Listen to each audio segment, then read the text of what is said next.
Big D. All right, we have started the broadcast here, guys. So just so we know. Oh man, what do you got the toque on backwards for? Not backwards. It's a beret. Oh well. It's Takeo after dark. I mean, look at the Dave. He's bill? got an ascot. Where's the bill of the beret? Should I go get mine? Well, yeah, I think so. I think I right, would say our Dave, group where's would your like hat? to see that. Welcome all. Welcome. Yes. Cocktails and all. No smoking jackets though. No smoking jackets, but I do have a quarantini. Cheers. John, do you have a drink? I'm just drinking Gatorade actually. Well, that'll work. I've got That'll a ginger ale and vodka as an ode to John Prine. Good man. Good man. Good man. I don't know if you can hear him in the background. We got a little bit of John Prine playing, who left us today. I thought I heard John in the background. So he was what a great singer and songwriter, but Yes. he will be missed. He will be missed.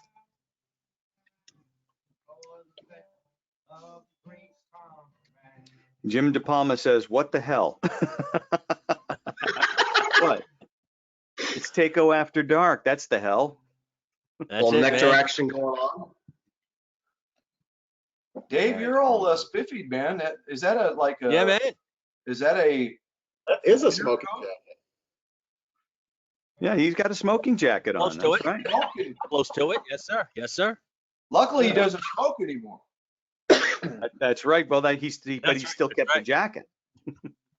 Hold on, I got to do one more thing here. Hold on one second. Okay.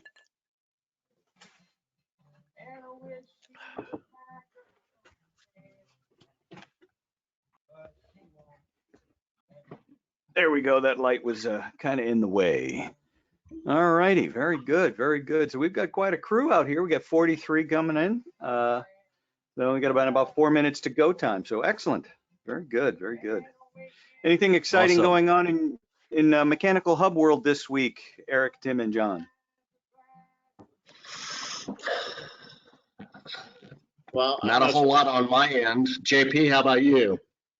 Well, we're just keeping busy with the daily routine, and with stuff changing, the dynamic and the game per se has changed a little bit. So trying to adjust to that and kind of working different hours. The family's home, so just juggling a lot of different things.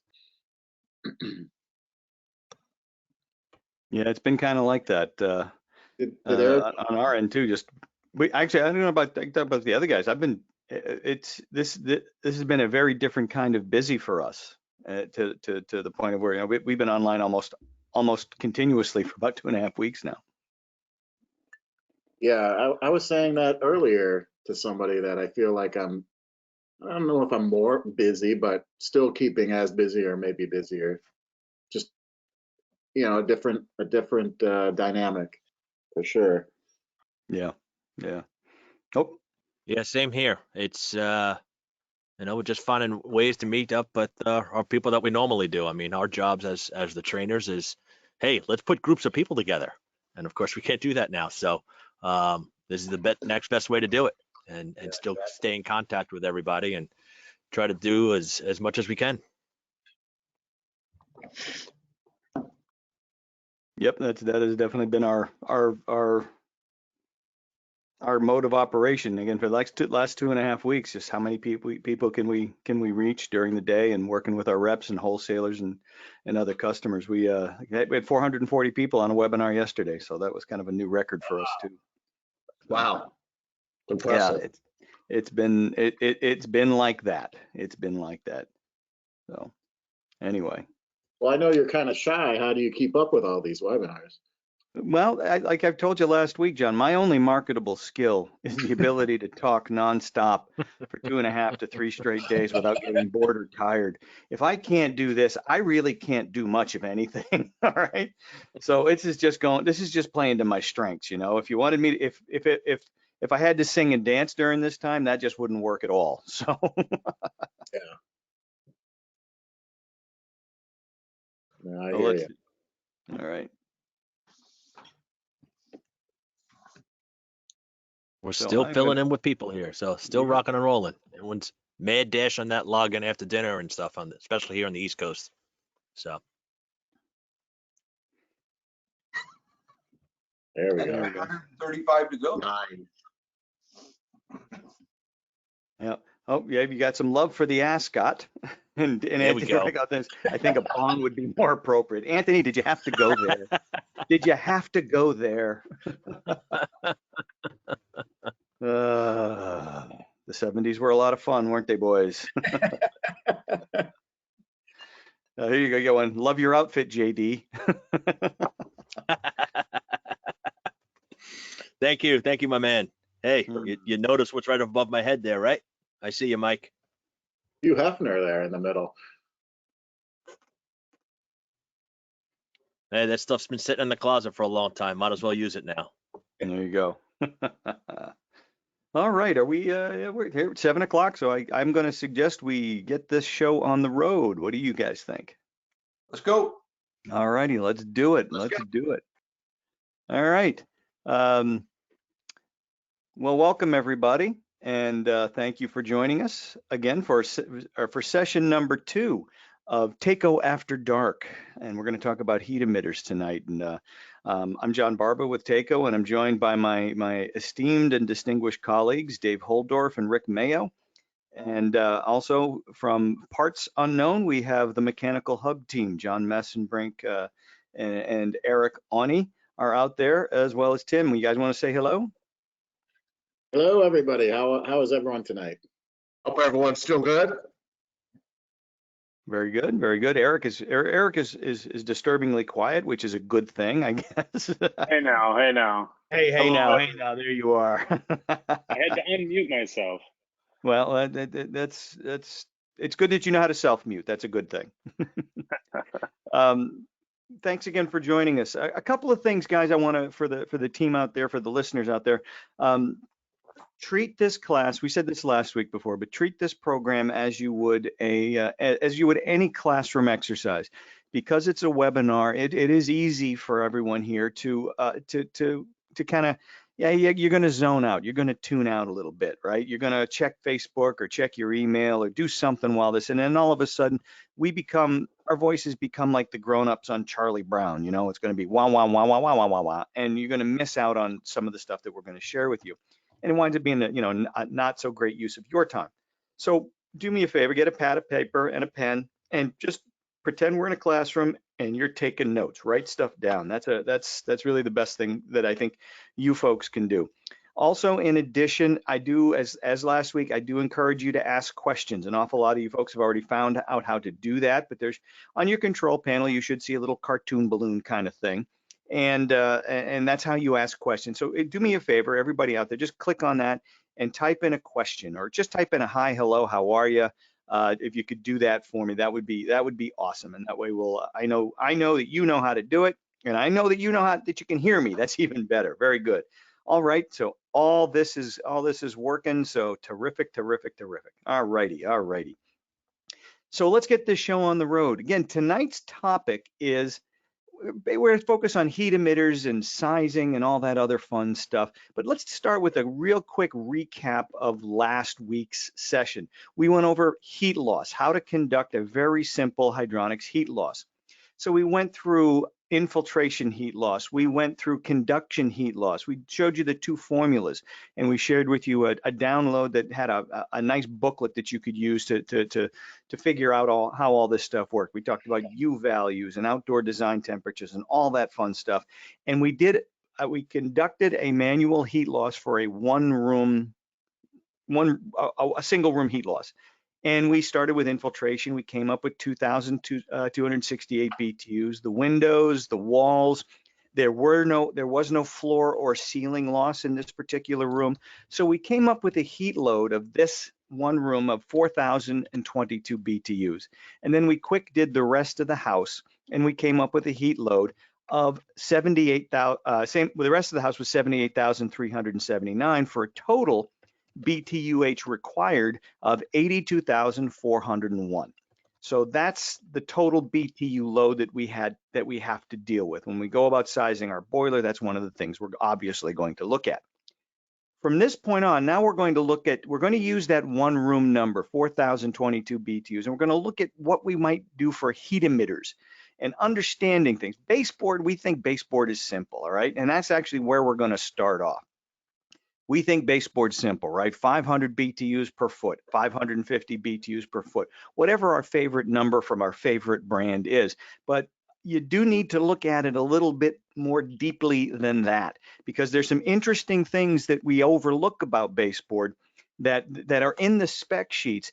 And then there's some interesting things we can do with baseboard, or if we have a house that's heated with baseboard and we have to replace the boiler, there's some interesting things we can do when we replace the boiler. So we're going to look at these things over the next few minutes. What we're looking at right here is a baseboard output ratings chart, and this comes from Sterling. This is their Petite 7 baseboard rating.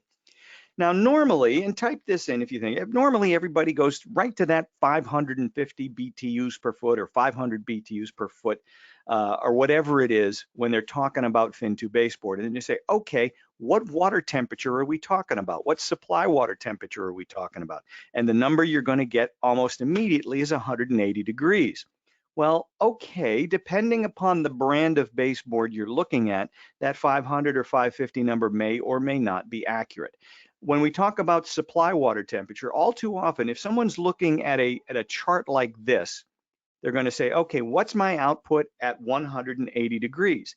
And what they'll do is they'll look right here, 180 degrees, and they'll see an output of either 600 BTUs per foot or 570 BTUs per foot, whether my flow rate is 4 gallons per minute or 1 gallon per minute through that baseboard.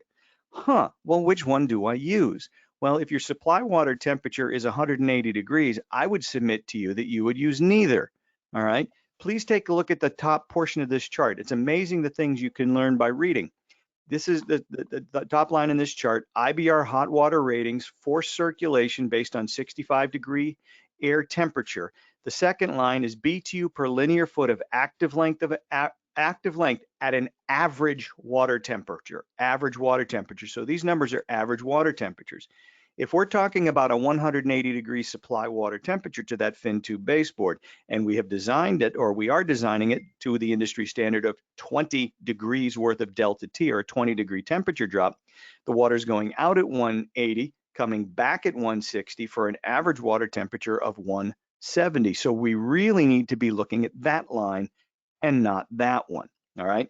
So is it a big difference? Oh, I don't know. Let's look at this a little bit further. Now we look and we see that there are two lines here for flow rate, gallons per minute flow rate, at 4 gallons a minute or at 1 gallon a minute. Well, how the heck are we supposed to know which one of those to use? Well, let's take a look.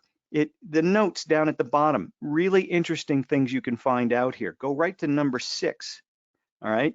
And that says the IBR ratings at 4 gallons per minute should not be used unless the flow rate is known to be equal to or greater than 4 gallons per minute. When the flow rate is unknown, the IBR rating at 1 gallon per minute must be used.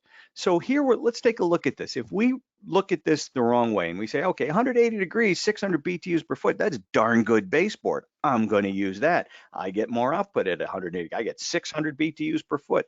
In reality, we really should be looking at this number, 510.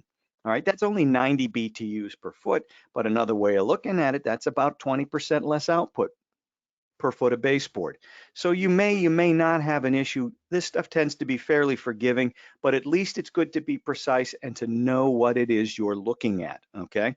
Another interesting tidbit that'll be surprising to take if you take a look at this. The upper chart is for what they call P77A assembly with 3/4 inch element, and the lower chart is for P75A assembly with 1/2 inch element. If you take a look at the two outputs, you will find that the 1/2 inch element, in fact, has greater BTU per foot output than the 3/4 inch element. Well, everything about this says this does not compute. How can you get more output out of a 3/4 inch element baseboard or how do you get more output out of a 1/2 inch element baseboard than you do out of a 3/4 inch element baseboard? That doesn't make any sense. Well, again, we have to understand baseboard and we have to look at the notes. numbers 3 and 4. Number 3 says the heating element P7E is 3/4 inch nominal copper tubing with unpainted aluminum fins, 2 inches by 2.5 by 0.01 inches, 51.8 fins per foot. I haven't found that 1/8 of a fin yet, but I know it's out there somewhere. It might be loose in the box, who knows? Number 4 says the heating element P5E is 1/2 inch nominal copper tubing with unpainted aluminum fins, 2 1/8 by 2 1/8 by 0.008 inches, 55.5 to 57.1 fins per foot. What we're learning here is the fins in the 1/2 inch element are bigger, thinner, and there are more of them per foot. Hence, you're going to get slightly more output per foot, 20 BTUs per foot in this case. Not a lot, but it is significant. It's noticeable. Let's put it that way. The question, of course, is, well, who the heck stocks 1/2 inch element? Virtually nobody, but it is something that's interesting to take a look at. Now, if we are looking at this the right way, which output are we going to be using? Well, I think the thing we're going to have to do is we're going to have to look at 510 BTUs per foot at the average water temperature of 170. How do we figure out how many feet? Well, we all know how to do that. We divide the heat load, 4,022 BTUs, by the amount of BTUs per foot at the water temperature that we're running. In this case, we're running 180 with an average of 170. All right, so we take a look at that. We have 107 average water temperature, 170 degree output is 510 BTUs per foot. So 4,022 divided by 510 BTUs per foot. For this room, we're looking at about 8 feet of baseboard. All right, this was if to recall, just to refresh your memory, it was a 15 by 20 foot room. All right, a 15 by 20 foot room that in this case needs 8 feet of baseboard. All right, more or less. Now, how many guys? Let me ask you this, and just chime in on the questions, comment on in the questions thing. How many of you would have seen houses where, let's say, you walked into that 15 by 20 foot room and have seen 35 feet of baseboard, all right, covering every available inch of wall space? Have you ever seen that? Hint, hint. I'm sure you have. Yeah, been there, done that. Wall-to-wall baseboard. Absolutely, absolutely. You know, that's the old-fashioned way of making installing baseboard, of sizing baseboard. You measure the outside wall. That's step 1. Step 2, install that much baseboard. They make it, so why not put it in, right? Hey, they're not going to be cold on my watch, so let's just load that room up. So there you got 35 feet of baseboard, where at 180 degree supply water temperature, you only needed 8. Well, hello, what does this do? What can we make of this? Well, let's take a look at lower and lower water temperatures. You see the Petite 7, Stirling rates the Petite 7 down only as low as 150 degrees. But if we were to look at a different brand, Slantfin actually rates their baseboard down to about 110 degree average water temperature, which you're going to get a heck of a lot fewer BTUs per foot. If you make baseboard, what a great idea, right? But you can see it's rated to much lower temperatures. So let's say we were doing this and we wanted to put in a modulating condensing boiler. All right, yeah, forget the existing baseboard. We're still sizing baseboard for this room. We want to put in a modulating condensing boiler, and we want that boiler to modulate as much as it possibly can and condense as much as it possibly can. So let's pick a number. Let's take a look at 130 degree average water temperature right there. So the water under design conditions, the water goes out at 140 and it comes back at 120. We have an average of 130 degree supply water temperature, or average water temperature of 130 degrees. So that gives us 240 BTUs per foot. Simple math now, 4,022 BTUs divided by 240 BTUs per foot. Now we're looking at about 17 feet of baseboard, a little bit more than double what we had before. 17 feet of baseboard in that room's not a big deal. All right, it's not a killer. We can certainly do that. And we can take advantage of the fact that we could put in a condensing boiler. The thing is, with baseboard, a lot of folks will automatically decide that if it's baseboard, it has to be 180 degrees. It won't work otherwise. So they don't even, in a remodel or a rehab, they don't even think about a ModCon boiler. I think that's changing a little bit as ModCon boilers have become more common, but there still is that pretty pervasive mindset out there that you need to think about. Now, let's go back to that room where they did wall-to-wall baseboard. All right, they put in 35 feet of baseboard. They loaded that sucker up, man, because they could. So they did you a favor. So if it is if there is, let's say, 35 feet of baseboard installed, if there's 35 feet of baseboard installed, the math here now becomes very easy. Now we just have to figure out, well, I know the heat load, 4,022. I know how many feet of baseboards installed, 35. How do I figure out how many BTUs per foot do I need? I simply divide the load by the amount of radiator installed, and I should come up with my BTU per foot requirement, all right? So if I divide the heat load, 4,022, by the amount of baseboard installed, 35 feet, all right, 4,022 BTUs divided by 35 feet, I will be left with how many BTUs per foot do I need. So 4,022 BTUs divided by 35 feet, I'm down to about 115 BTUs per foot required. That's what I need. So if I take a look at this, what water temperature could I conceivably run? All right, I could conceivably run 120 degree supply water temperature at a 20-degree delta T, because at 110 degree average water temperature, I'm looking at 140 BTUs per foot, and I'm fine. All right, so we got to think about that when you're looking at a retrofit or a boiler replacement, if you will. If you're looking at a boiler replacement, how many of you, and chime in on the comment section if you would please, how many of you do a heat loss calculation for every boiler replacement that you do? How many of you do that? How many of you, when you replace a boiler, the first thing you do is a heat loss? Or do you simply just choose the boiler, the new boiler, based on the size of the one you're taking out? All right, most people do that. They say, yeah, I'm taking this one out, I'm putting a new one in. What size is the old one? Okay, it's an 1,800 square foot house. That's a 135,000 BTU output boiler. Has it been working all this time? Why screw with success? Time is money. I got to get in, I got to get out. I don't have time for that stuff.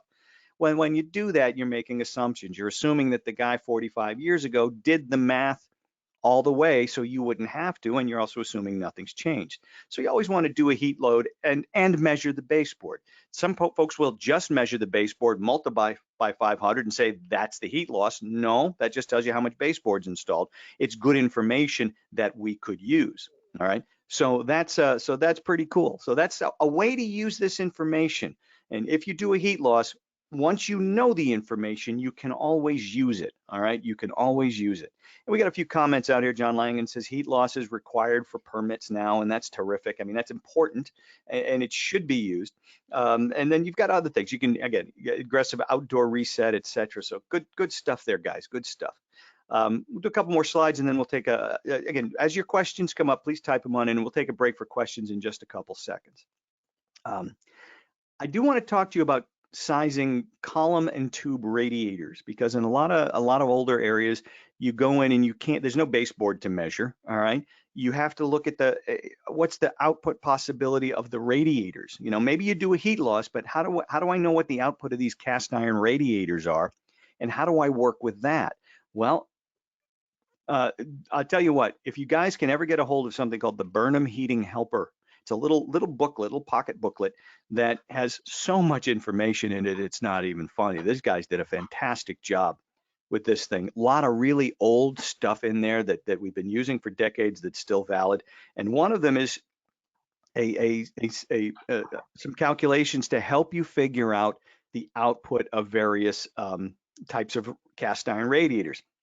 And if you take a look, there's two basic kinds. There's the column type radiator, as you see in the lower left, and in the upper right, you see that's the tube type radiator. Upper right, you see a column type radiator. So you got tube types and column types. So to size one of these radiators, you have to get your ruler out and do some dimensions. You want to find the height of each section, and then you want to find the height of the radiator, which will tell you the height of each section. And then you want to count the number of tubes or columns, and then count the number of sections. So how tall is the radiator? How many tubes are in each section, and how many sections do you have? All right, how many sections do you have? That's the information you're looking for. Height, number of tubes or columns, and then the number of sections. All right, and then you use a chart, which we're going to show you next, to convert to EDR, or equivalent direct radiation. Equivalent direct radiation. And equivalent direct radiation is like 170 BTUs per square foot at a certain water temperature, which we will show you. All right. So let's do an example. All right. Let's take a tube type radiator like this one right here, a tube type radiator. All right. And it's a 5-tube radiator. So there's going to be 1, 2, 3, 4, 5 tubes. Each section is 26 inches high, and there's 7 sections in that radiator. So it's a tube type radiator, 5 tubes per section, 26 inches high, 7 sections total. How do we convert that? How do we figure out what's the potential output of that radiator? Let's take a look at this chart. Now, this chart is also in the Burnham Heating Helper, all right? And it's for tubes and columns, all right? And up at the top, we have the height, all right? And then over here on the left-hand side, we have either, from 3 to 7 tubes and from 1 to 5 columns. So we presume that this was a 5-tube radiator, all right? So it's a 5-tube radiator, and it's 26 inches high. You can see the way these things are populated. These are the most common sizes, all right? So a 5-tube radiator, 26 inches high. We follow the row and the column to where they intersect, and we find out that there's 3.5 square feet of radiation area per section. So 3.5 square feet of radiation area, of surface area, if you will, per section of radiator. All right, so 3.5 square feet per section, 3.5 square feet per section times 7 sections means the total equivalent direct radiation of that radiator is 24.5 square feet. If you've ever looked at some old boiler output charts, they'll have the DOE output, they'll have the net IBR output, and then they'll have the square foot of radiation number, and it's given to you in square feet. Well, it's square feet of EDR. Just take that number, multiply it by 170, and you'll get the potential output of the boiler. It's a leftover from steam days. In this example, 24.5 square feet worth of EDR times 170 BTUs per square foot means that radiator has a potential output of 4,165 BTUs. All right, so 3.5 square feet per radiator per section times 7 sections, that's 24.5 square feet worth of EDR for that radiator. 24.5 square feet worth of EDR times 170 BTUs per square foot, all right, gives us a potential output of 4,165 BTUs. If we wanted to stick that radiator in the room we just did, we're good, all right, because that was only 4,022. We got 4,165. We call it a day. Now, that's at a specific water temperature, all right? Let's take a look at how water temperature affects the output of a cast iron radiator, all right? We found this chart online, and it's standard. Now, if you were to look at a steam radiator, all right, a steam radiator with boiling water, steam basically, we get about 240 BTUs per hour per square foot of EDR. The 170 number comes down from here at 180 degree supply. All right, now we're talking about supply water temperatures here. All right, I'm sorry, average water temperature, excuse me, average water temperature of 180. If our average water temperature was 170, if our supply was 170 and the average, let me try that one again, folks, it's late here too, and I've had that quarantini. At a supply water temperature of 180 and an average of 170, I have to now look right here for my output. All right, now my output is 100, and it looks like about 150 BTUs per square foot of EDR. So that went down what looks to be about 15 degrees, or 15 BTUs per square foot. A 10-degree drop in average water temperature, 15 BTUs per square foot worth of EDR was lost. Now, if we were to look at a modulating condensing boiler, and we wanted to use an average of 130 degree supply water temperature under design conditions, we can go back over here and see we're now at about 70 BTUs per square foot of EDR. So water temperature affects the cast iron radiators obviously very, very much in terms of output because it's mostly radiant. There's very little convection going on here. All right, Dave and Rick, I want to throw this over to you guys. What do you have for questions out there? Anything, is everything looking good out there to people? We've answered some. Okay. Okay. Okay. You've been answering the questions on in the chat room. Very good. Okay. Okay. We got a couple here. I'm looking at a couple here. What water temperature were we talking about for 170? Well, we answered that. Yeah, it was at an average of a 180 degree average water temperature. And that would only be for a 70 degree Fahrenheit room temperature. Of course, there would be other charts you'd have to look at for different water temperatures, but 70 is about normal. All right, 70 is about normal. Would you run 180 for cast iron rads then? Well, you could.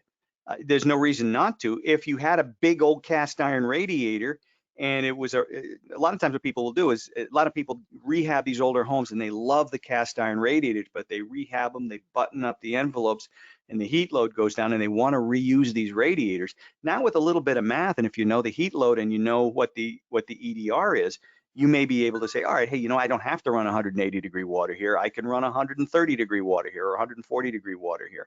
It's just a matter of you can't make that decision without doing the math. All right, you have to do the math to know what you can do and what you can't do. All right. What happens if the where should we go? Lower average water temperature with cooling fans, forced convection, and baseboard? Okay. What happens if the required flow rate is less than 1 gallon a minute for sizing baseboards for a space? Well, that would be you'd have a heat load of a room of less than 10,000 BTUs. All right. 1 gallon a minute is about 10,000 BTUs. If you had something that low, yeah, the output would be a little bit lower. But what you're seeing there, and this is a good question, Peter, the difference between 4 gallons a minute and 1 gallon a minute is about, was at 180 degree water is about 30 BTUs per foot.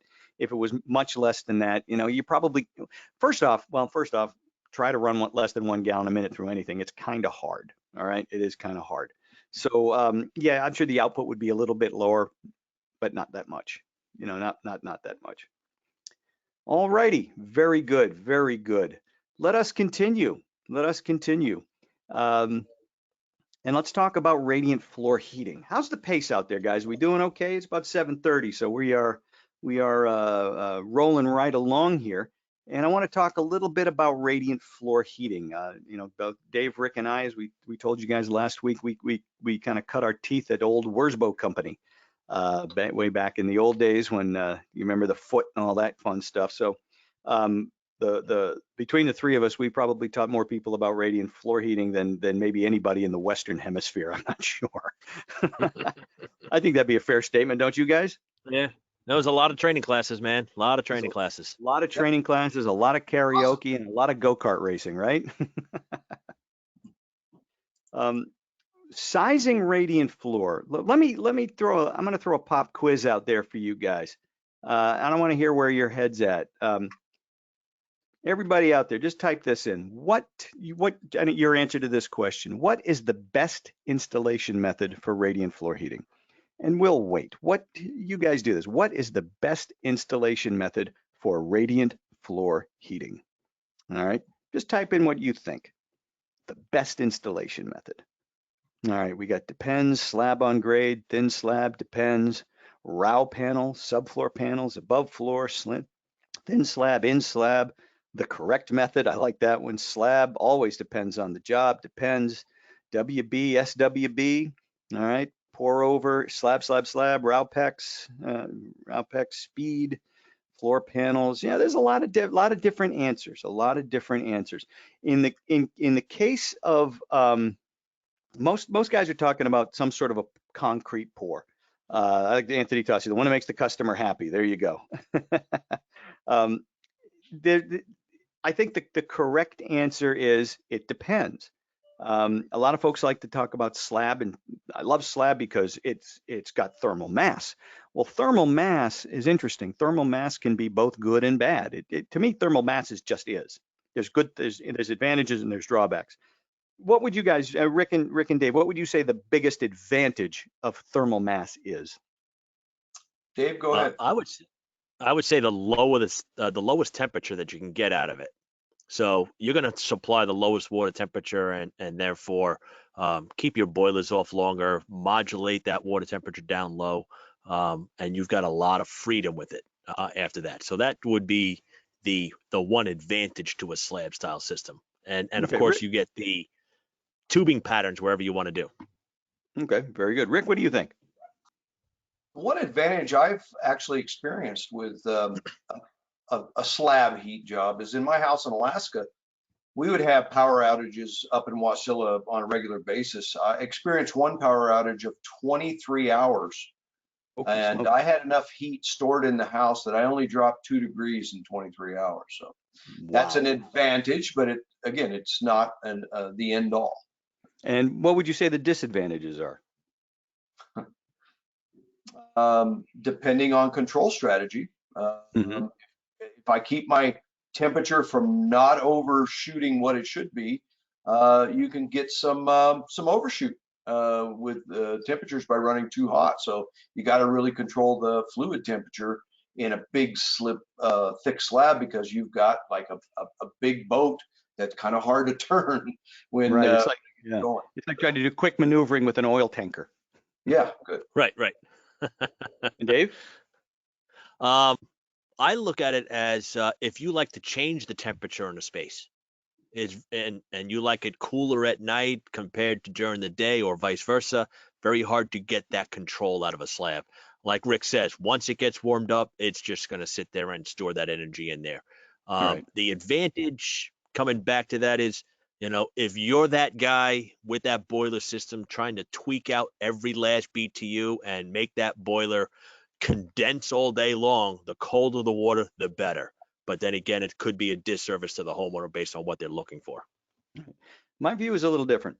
I'd say the biggest advantage to thermal mass, a concrete slab, is you have a lot of leeway to screw up the installation and still get away with it. It's incredibly forgiving. I mean, you have to go in with malice aforethought to screw up a slab job. You really do. In terms of installing the tubing in the water tank, you've got to try to I mess could it up. send you some pictures. Hey, listen, I know there are people who have tried. I know that. I've probably seen a lot of, but you really got to make an effort to screw it up. There's so much forgiveness. You've got a leeway to miss on your water temperature, miss on your tube spacing a little bit, and get away with it. All right. To me, the biggest advantage, that's the biggest advantage, along with it's, hey, you tie it down, they're pouring the slab anyway, so it's easy, right? The Yeah. biggest disadvantage, again, goes to the fact that, well, if I'm doing a second floor bathroom, I ain't pouring a retrofit, I ain't pouring a slab, all right? Or if the house hasn't been framed for it, I'm not pouring, I'm not pouring 1.5 inches of overpour. If the basement slab's already been poured, I don't have that option to me. So it's not an option that you can use everywhere. It's if they're pouring a slab, and if you get there before they pour the concrete, that's a critically important element of radiant floor heating. Put the tubing down before they pour the concrete in the basement. It's a hell of a lot easier that way. Then you've got it. Then it's pretty easy. It's just not a versatile installation method. So really, my opinion is that the best installation method is the one that makes the most sense for the job you're looking at today. Someday it might be like a thin panel over the subfloor, okay? An underlayment kind of thing. Sometimes it might be between the floor joists with aluminum plates or without aluminum plates. It does work. You got to do the math, but it does work. Or it could be in a lightweight pour, gypsum concrete pour. It could be in the slab. It just depends on what the job you're looking at involves to get that job done for that particular day. No matter which one you choose. Yep. Say again. No matter which one you choose, you do need to start here. You got to find out the BTU per square foot requirement. How many BTUs per square foot do I need to get out of this radiator? Okay, the floor is your radiator. We're going back to that cast iron radiator thing. If we took a cast iron radiator and just bulldozed it and made it flat and spread it out over the entire floor, that's what we're talking about. How many BTUs per square foot do we need to get out of this floor in order to satisfy the heating load under design conditions? So to figure that out, it's BTU load divided by the square feet of the room that we're in, all right, that we're trying to heat, and that's going to equal BTUs per square foot. There's an asterisk here, we know that. In kitchens, you have cabinet space. You put tubing under cabinet space, it keeps the cabinets nice and warm, but in terms of heating the room, it simply doesn't count. You can't rely upon it. Same thing in bathrooms. If you put tubing under the vanity and under the bathtub, it's nice. It's nice to have a warm bathtub. It's one of the cool things you can do with radiant. It simply doesn't count in terms of effective radiant floor space. So you'd have to back that stuff out in doing those calculations. But for our purposes, it's just a 15 by 20 square foot room, a 300 square foot room. That's the number we're going to use. So in our example, the BTUs is 4,022 divided by the 300 square feet. Remember, it was a 15 by 20 foot room. 4,022 divided by 300 square feet. That gives us a BTU per square foot load of 13.4. So I need to get out of my floor under design conditions. In our example, our outdoor design condition was 0 degrees, right? Under 0 degree temperatures, I need to get 13.4 BTUs per square foot out of that floor, right? It doesn't matter if I can get more, right? A lot of people say, well, you have to put that in so you can maximize the output. You can get more output this way. I got to get what I got to get. If I can get more, it doesn't matter, right? It's like if everybody obeyed the speed limit, what good is a car that can go over 55 miles an hour? In this case, 13.4 is the speed limit and it's universally enforced.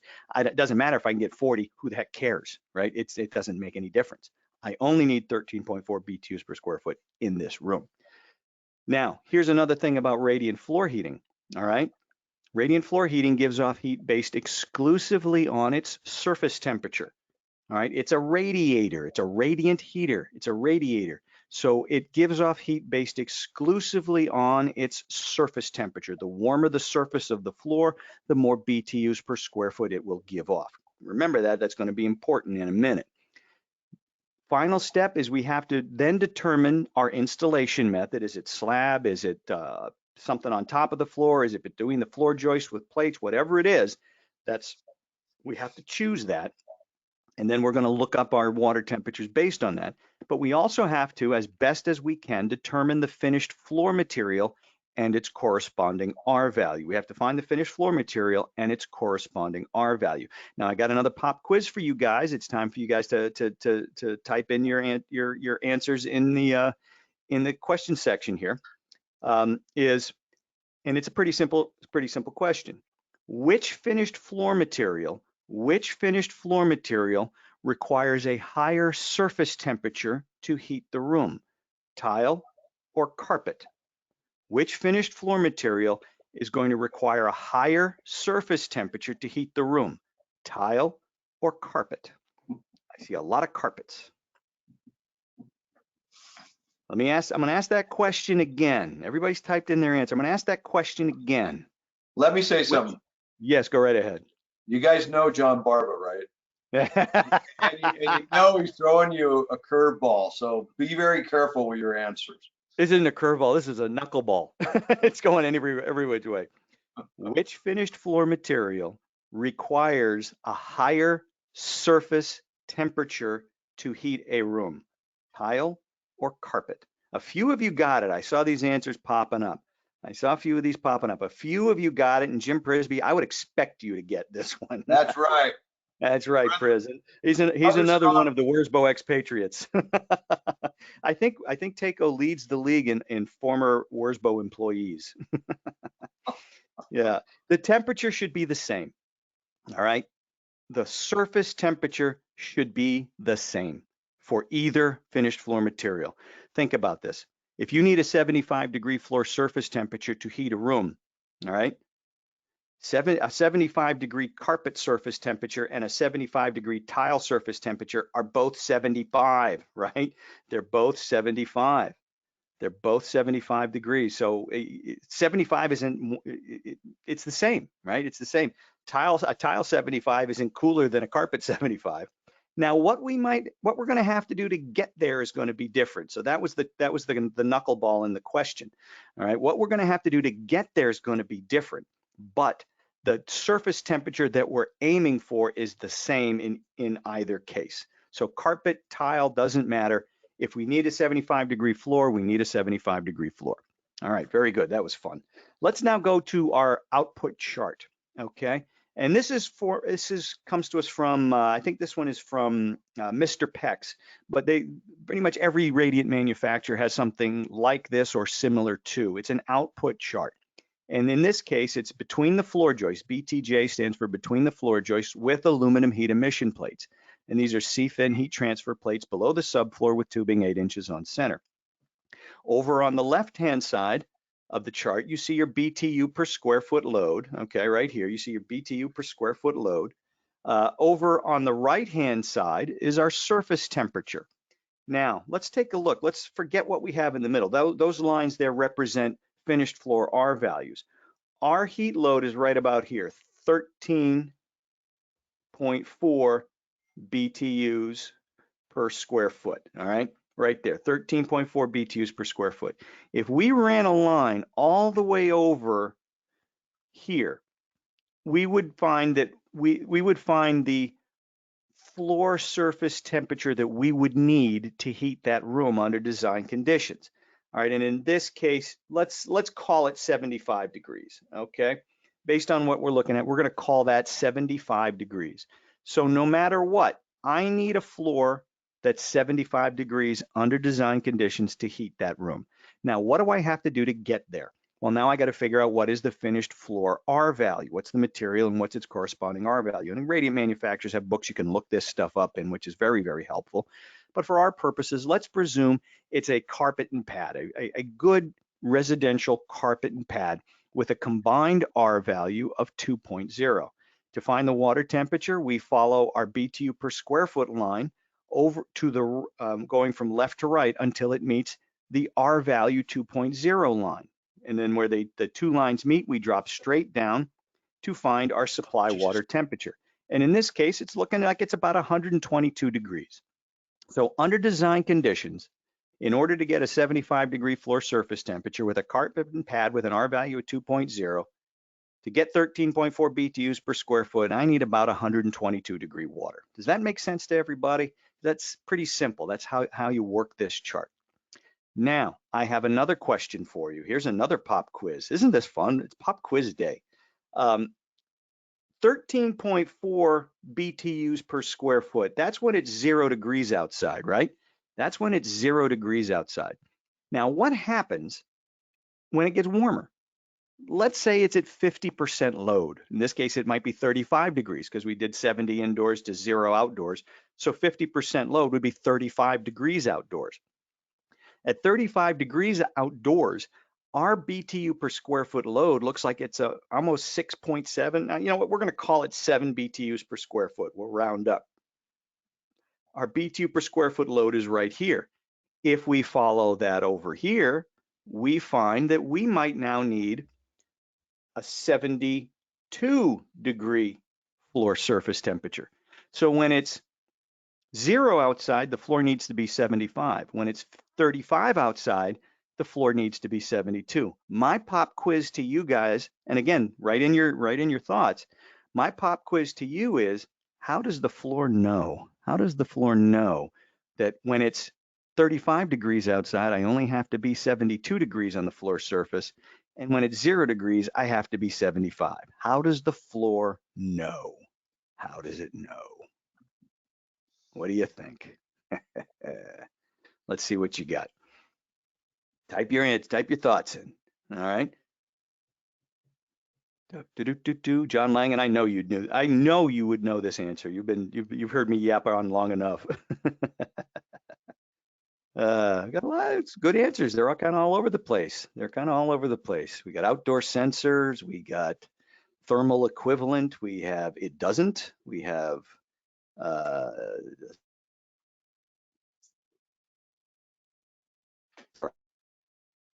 You're breaking up, Johnny. If you can hear me on my end, you are breaking up.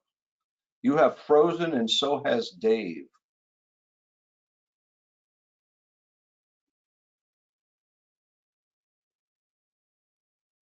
So hopefully it's not me. Hello.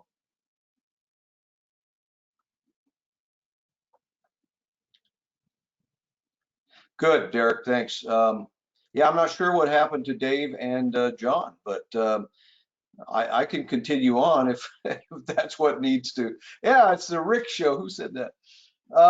Anyway, I'm going to go ahead and keep on going till they come back in.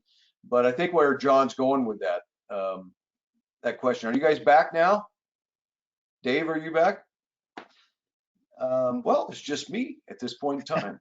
So Yeah, I can hear you still loud and clear. The other guys kind of faded out. So yeah, I'm not sure. Maybe it's an East Coast thing. Of course, I'm right here in Salt Lake City. You know, so far my internet is working. So I think where John was going with that is he was asking that question based on what's the one thing that gives you that tells the heating system when to stop giving heat, and that I think that's where he was going with that. And of course, it's the room temperature and the thermostat that's in the room, right? So I always looked at it like a triangle, right?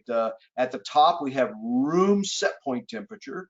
We have down on one end of the pyramid, we have, of course, the BTUs per square foot. And out on the other side, we have, you know, what the surface temperature is. So surface temperature is tied to the BTUs per square foot, is tied to the set point temperature. And most of these European charts that we're looking at now, as John referenced, it's probably from Mr. Pex, is actually based on 20 degrees Celsius room set point temperature. To North American folks that still use Fahrenheit, that is 68 degrees. So that's the triangle at this point in time. So 13.4 BTUs per square foot. We need surface temperature of 75, and then that's at a room set point of 68 degrees. So I think that's where he was going with that. Again, now all of a sudden I'm sitting at his desk with his, and I can't forward his slides. So anyway, hopefully those guys can jump back on here. Otherwise, maybe we can switch around and I'll use my own computer. So we'll give it a little bit, but we gotta I suppose expect issues with things. So anyway. well, I see Dave is back up. Can you hear us, Dave?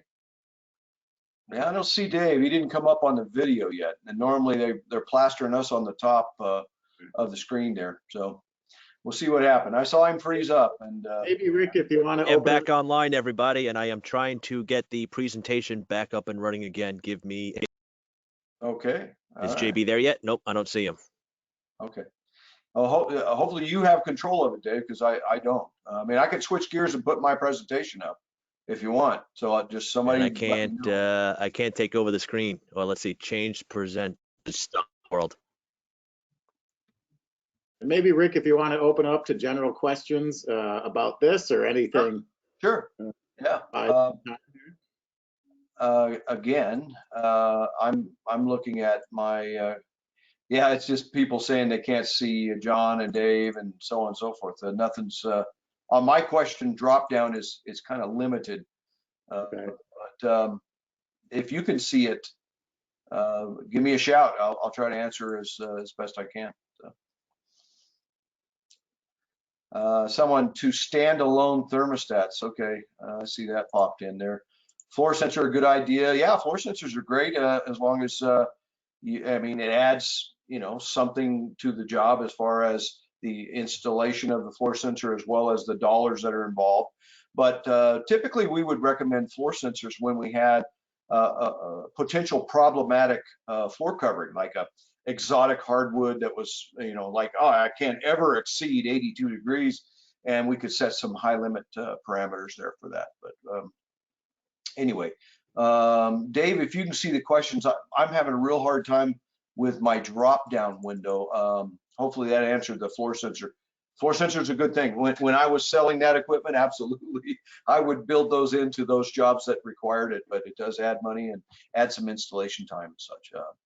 One question says, Rick, why does the orange line go to the 84 surface temp when we said it needed 75? Say that one more time. I didn't get it. I'm sorry. One of the questions was, why does the orange line go to 84 surface temp when we said it needed 75? Yeah, I'd have to look at that again.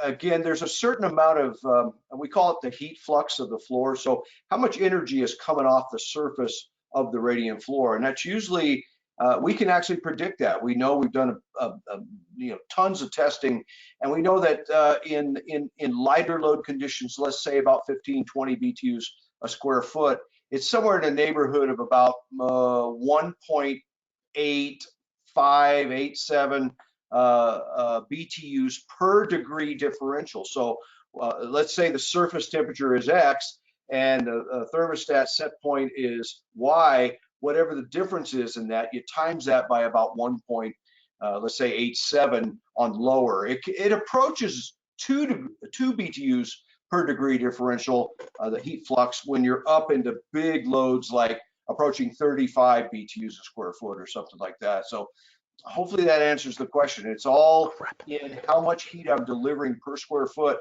is based on the differential temperature of the conditioned space that I'm trying to maintain. Okay. Question here, what do you think about the smart thermostats with multi-room sensors? Well, is that information from each zone coming back to one source or one control module? I guess I'd clarify that and I could answer that. Again, I've been out of the control business for a little while now. There's all kinds of cool stuff out there with several brands, and I don't want to step on anybody's toes. So I guess I'd have to clarify smart thermostat at this point. So, yeah.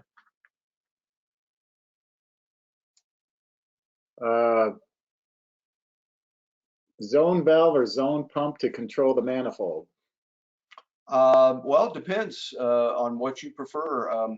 Personally speaking, you can't see very much of my floor back there, but this house is heated with Radiant, one of the aftermarket retrofit products. You folks are familiar with Climate Panel and Quick Track and some other things, and that's what my wife and I remodeled this house like 18 years ago. And again, I use operating actuators. I have a total of 16 loops throughout the house, and I have within that about 9 zones. So that makes it really easy to do room by room zoning. Johnny, I see your face, but you're not moving. Are you still frozen? No, your eyes are. Can you hear me, John Barba? But anyway, zoning with pumps or zoning with actuators, or we used to call telestats. Again, that's a preference thing. I would tend to say if you've got big manifolds with large locations, big loads as far as GPM required at that zone, then maybe a circulator makes sense per manifold location. My preference is, of course, actuators. I've got one tiny little wattage pump doing 2,000 square foot of my house. So the actuators don't use much at all. So. John, can you hear? I can't hear you, Johnny. For whatever reason, you're not coming through. I'm not sure about the other individuals, but I'm just taking some questions right now. So what else? Let's see. It says, what about other types of radiant panels, walls and ceilings? As far, what about them? They're absolutely out there. It's a good way to do, in my view, if on a full remodel job where you can't do the radiant floor, my next choice would always be some radiant wall, some wainscot height material of one form or another, and do it that way. That will tend to heat the floor as well as the occupants and everything inside the room. It does a really good job. My third choice, of course, would be radiant ceiling. So, I'm good with all 3 of those. We've taught on all 3. Personally, I'm living in radiant floor because it was an easy remodel for me. But so I see somebody trying to poke their head in. Dave, is that you? But no volume. So I don't know what's happening on the East Coast there. But I am back, it looks like. Yes. all right. Good. And I'm back too. All right. Everybody's kind of fun, huh? after hours. You guys just let me off the hook. Now I can continue with my margarita. Yeah, how many quarantines have you had, John? How many quarantinis have I had? Well, I'm still working on just the one here. Hey, Johnny, let's talk about what we covered while you were taking a hiatus, and you too, Dave. All righty, let's do that. So I just went in, you were talking about the relationship between BTUs per square foot over into surface area. Hey, Martini. And then at the top of the pyramid, I was talking about room set point temperature, right? And what the thermostat is seeing. And I think I answered your question for you is the thermostat's the one that's going to decide how long that system runs and what the surface temperature needs to be, et cetera, et cetera. So I think I gave up, let the cat out of the bag there for you. But that's where we left off. We were talking about heat flux and how many BTUs come off the floor is contingent on what the room set point temperature is, of course, and what the floor surface temperature delta is. That's kind of where we left it. And there were some questions that I answered based on zone valves and telestats, or excuse me, zone pumping and telestats and that sort of thing. So take it from there, my friend. Hey, there you go. All right. Now, whose screen is being shared? Is it my screen? It should be back to you, John. It should be back to me. Now I got to find my presentation. Okay, let's get that presentation up and we can finish up because we were on next to pretty much close to our last slide here. So there we go. All righty. Do you guys see boiler selection? Nope. We just see Dave, you, and I. So share that screen. There you go. All righty. Very good. I love it when the plan comes together. You know, that's the way of the internet. Nothing's ever smooth 100% of the time, but at least thank goodness Rick, you were able to save the day. And we didn't lose too many guys out there. We lost a few, but that's all right. I think we got a lot of Zoom happy hours kicking in right about now across the country. So there you go. I think you're right. Okay, then. Let's go back to where we left off was boiler selection now. I want to talk about boiler selection total load. 82,401 BTUs is our total load. And excuse me, that's with Martini coming back. And we have these boilers here. And this is when I learned that we had somehow lost things because I got up to this point talking to myself, just rolling right along. And then I asked, which boiler would you guys choose? And there was nothing. There was no answers. Johnny, nothing. Let's go, with that in mind, let's go back a little bit because where we lost both of you was talking about the floor surface tip right there. So I mean, we did all that, and we were doing aluminum plates, and whatever your next slide is what you went into. So. Yeah, this is where we started talking about floor surface temperature and how does the floor know to be 72.5 degrees when it's 0 degrees outside and 71 degrees or whatever it was, or 75 degrees when it's 0 degrees outside and 72 degrees when it was 35 degrees outside. And the answer was the thermostat. When the thermostat's happy, it shuts off and that's it. We just don't get any more heat.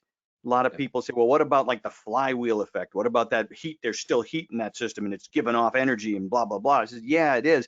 But even a low mass radiant system is a high mass heating system, right? A low mass, between the floor joists with aluminum plates is kind of a lower mass heating system, but it's a lower mass radiant system compared to concrete, but it's still a high mass system.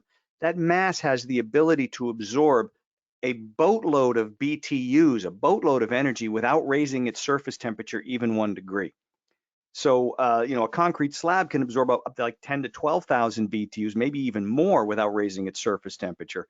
In this case, it's not even close to that. We're talking 13.4 BTUs. That floor can absorb BTUs without releasing it up to the room because of that thermal equilibrium between the surface temperature of the floor and the temperature right above the floor. So there's no replacement for thermostats. When you zone rooms together, or when you're setting out your zoning strategy. All right, were you guys on board when I started talking about the 3 stipulations for zoning a room together? Go ahead. Okay, you lost me at that point. Okay. Yeah. The 3 stipulations for zoning rooms together with radiant floor are fairly simple. The first stipulation, and all 3 have to be met, all right, in order to put these together, all 3 have to be met. The first stipulation is that the usage pattern of all 3 of the rooms has to be consistent, okay? They have to be considered like the same big area. And so we're talking kitchen, breakfast room, family room that are kind of open to one another. that's a candidate for zoning a bunch of rooms together. Kitchen, breakfast room, bedroom, no, not at all. The second stipulation is that the BTU per square foot load has to be consistent. Close. They're not going to be the same, but they got to be within a few BTUs of one another. So in this case, 13.4 BTUs. Okay, if I had a room that was 15 BTUs, that's close enough. If I had a room that was 11 or 12 BTUs, close enough. 25 BTUs, no, you're out of the pool. We can't play with you. All right. The third stipulation that has to be met is that the required floor surface temperatures have to be similar. Same rule, different numbers. All right, is that they have to be close to one another. So 75 BTUs or 75 degrees on a floor surface temperature. We can go down to 72.5 or 73, maybe 76, maybe. As long as they're consistent. If you got 75 and 80. No, that's probably too much of a swing, or 72 and 80. That's too much of a swing. You can't zone those things together. When it comes to usage patterns, again, bedrooms, don't zone bedrooms together. They have different usage patterns. Master bedroom, master bath, zone them separately because they're going to have different usage patterns. You put radiant floor heating is because when you're in a bathroom, because when you're wet and naked, you want to be warm, wet and naked. When you go to bed at night, you turn the thermostat in the bedroom down, so goes the bathroom. So you don't want to make those mistakes. Radiant has a lot of zones, and that brings with it some unintended consequences that we'll deal with as we move along, particularly the effect of micro zoning on boiler cycling. We'll talk about that a few sessions down the road. So let's go to the last slide then. Excellent. We're going to get through this. And we'll talk about boiler selection. We're going to last section of this part, boiler selection. Our total load, if you remember from our first slide, was 82,401 BTUs, 82,401 BTUs. So with that, taking a look at the boilers shown here, which boiler would you select? So this is where I found out I lost you, because I asked that and nobody said a word. So, okay, guys, what boilers would you choose out of this spec sheet? Which boilers would you choose? So type in your answers, please. Okay. Let's see what we got here. Well, everybody's pretty close. Yeah. Okay. Yeah, it's gonna, in this case, it's gonna be either the 304 or the 305, more than likely, 304 or the 305. You can play around a little bit. I see Ken Best says 303 with a main priority zone. Yeah, no, you're playing a shell game with the BTUs, and that's cool. You can certainly do that. In this case, let's take a look at the reason we're asking this. 309. The 309, yes, we have to move that thing. The 309, and we'll put some auxiliary heaters in as well, because nobody's calling me up, right?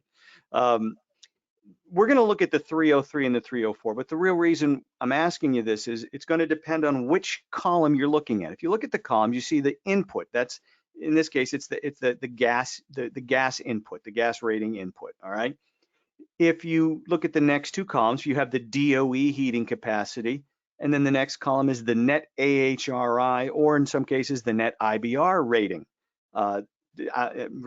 So you have two output columns. You got one input column and you get two output columns. How can one boiler have two outputs? That's cray-cray, as my daughter would say. This is nuts. How do you do that? And which one do you use? All right. If we went strict DOE, we could certainly use that 304, because DOE heating capacity is 88,000. But if we look at the net AHRI, it's 77,000. That might be a little shy. If we look at the 305, okay, we're good. 305, 102,000 net IBR, net AHRI, let's go. All right. It's going to be one of the two. What I want to share with you as we finish up tonight is simply the difference between DOE and AHRI/IBR. First off, let's take a look at the DOE capacity. The DOE capacity is basically a federal output rating. The Department of Energy rates boilers in terms of output. All right. What the DOE presumes, all right, is that the boiler and all of the associated piping is installed in a heated area. So in that case, any jacket losses or piping losses are considered useful or usable heat, all right? And they will help offset the calculated heating load. Now, what do we mean by a living space, all right, or heated area? My old house in Minnesota, if anybody ever watched the old webinars we used to do out in Minnesota, my office was in the mechanical room because that's where my wife said I could have it. She also installed a door that locked from the outside. It's the way it goes. But the in that mechanical room, it was also my office. It was also the laundry room. I had radiant floor heating in that office, and it was surrounded by bedrooms, family room, living areas. Upstairs was all living space on our main floor. For all intents and purposes, that's a heated area. The DOE capacity works just fine there. What does AHR IBR output mean? Well, it's pretty old school, all right? It's pretty old school, and the math is pretty simple. The AHR/IBR simply slices 15% off the DOE rating. Every DOE rating, you just chop 15% off it, you get the net IBR/AHRI. That's the magic. Why 15% and where does it come from? Well, first off, there's two elements here. First off, IBR, old school, back in the old days, they would presume that the boiler was installed in an unheated, unconditioned basement. All right, unheated, unconditioned basement. So any jacket losses and piping losses, well, yes, they did temper the basement, were considered wasted, not usable heat. They didn't heat anything in where you lived. So that was a portion of the 15%. Jacket losses and piping losses considered wasted. Another part of the 15% is for something called the pickup allowance. And IBR defined the pickup allowance as the amount of energy needed to heat up the delivery system. We're talking about old systems with cast iron radiators, cast iron baseboard, and black iron pipe, all right? You needed to heat that pipe up before you could deliver heat through it to a room. So the pickup allowance is a certain amount of energy set aside to heat up the delivery system, all right? So when it comes to which output do I choose to size my boiler, I think the biggest thing is it's going to depend upon where the boiler is going to be installed. To me, if you look at it and it's one of these things where it's now a modern closet, or it's surrounded in a finished basement, that sort of thing, I think the DOE rating is perfectly fine. If it's in an unconditioned, unheated basement, all right, and if it's connected to an older system where there's a lot of pipe and it's black iron and everything, then you're going to be looking at the net AHR or net IBR rating. Knowing the difference between the two may, in some instances, save you a boiler size. Now, I'm interested in what Ken Best had to say about going with that smaller boiler with a priority zone. And there are guys, and I know a lot of them, that they'll pick a boiler really small and they'll play a shell game with the BTUs, which is cool. There's nothing wrong with that. You can play a shell game with the BTUs, and that works just fine. It's just that if there is ever an instance where the homeowner wants all of the zones calling at the same time, well, no, that's not going to work. You're not going to have that. So you got to know your customers pretty well, and they got to know you pretty well. But it certainly will work, because you may reach a point where, okay, it's really cold out and I want this zone, and this zone all warm, and it doesn't work. You're asking for a little bit of interaction. But if it works for you and works for your customers, by golly, you're gonna make sure that boiler's maximum in terms of efficiency, which is pretty cool. All righty. That ends today's lesson. Next week, we're going to be talking about figuring flow rates with our friend, the Universal Hydronics formula. We're going to talk about pipe sizing. We're going to talk about air control. And we're also going to talk about pumping away. What is that all about? Why do we care about that? And what does it matter? And when do you have to pump away, or when maybe do you not have to pump away? So we'll take a look at both of those, all of those situations in our next session. So with that, all right, I'm gonna just end the show and open up. We'll get the webcams up there. Everybody's got their webcam up, and now it's time for all of us to just kind of sit back and chat and ask questions of one another. You got three guys here that do nothing but train, so we will stay on as long as you guys want to stay on and answer whatever questions y'all have about anything. Any comments from Rick and Dave on what we went through tonight? was all good. For You left myself? me hanging there, so I had to like jump in and fly. I was ready to bring up my presentation and start covering it. I didn't know what was going to happen. You did some vamping there, Rick. That's good stuff, man. Yeah, Yeah, wait. Rickster was the man there. He was covering in. There you go. There you go. All What's right, with this East Coast, West Coast thing, man? I mean, I never had a problem. What's up with that? did you freeze up at the same time, Dave? Oh, Dave, Oh, yeah. we lost both of you at the same time. Oh my gosh. Yeah, That's this is- odd. Yeah, I just kept. I was yakking away, having a grand old time, and then I realized, oh, nothing's happening here. Uh-oh, it happened again. This happened a while ago as well. All righty. I'm just looking at some of the things that are in here. Can you speak to elevation derating quickly? Asked the guy at 6,500 feet. Yes, derating. Rick, take it away. Actually, what I've been teaching is just find out what the local people that deliver your gas, whoever that utility is. They'll give you the caloric value of that gas, and just use that. You don't have to derate based on elevation, as long as you've already derated based on the caloric value of the gas that's being delivered at that elevation.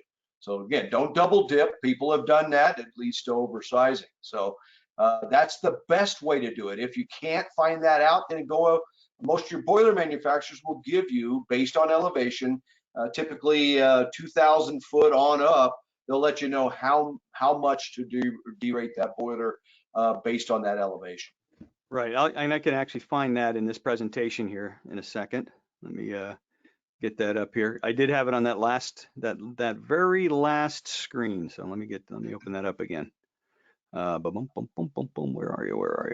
Takeo quarantine. No, where's Takeo after dark? There it is. All right. It was on the very last slide.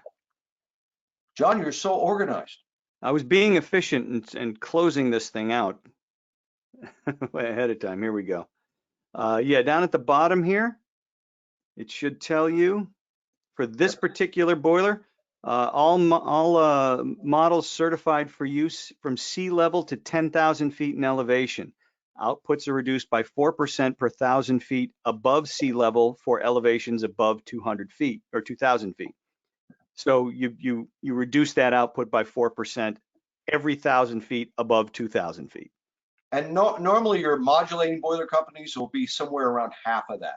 So 2,000 BTUs per 1,000 foot after 2,000 foot. Again, check with them. It's in writing. You got to get it from them, but that's generally the rule. Hey guys, this is Eric. Can you hear me? Eric, Hi, Eric. how you doing? Hey, I want to bring something up, and it goes back to the radiators and baseboard. So here in Minnesota, I do a ton of retrofit and boiler replacements. And I don't know if I'm looking for verification, but give me your thoughts on this. A lot of times I'm up against copper fin tube baseboard. And so I'm sizing my boilers based on water temp and how much baseboard's in the house. So I measure everything, and then I go through the charts to see how low of a water temp I can run based off of what's there for baseboard. But then I do the same thing when I'm installing a new boiler on an old cast iron radiator or baseboard system. So basically with the radiators, I have to size to the radiators based on the water temp I want to run. Can you comment on that? Because I don't think a lot of maybe younger installers quite understand that concept, that you have a fixed amount of heat emitter and you have to size to that. Does that make sense? Go ahead, John, because I've not done radiators that often. Growing up and coming up in the trade in Alaska and then coming down here to Salt Lake, there's a few down here, but I personally don't have that expertise on radiators. Now, Eric, is what you're saying, you want to size the boiler to support the radiation? Is that what you're saying? Yeah, because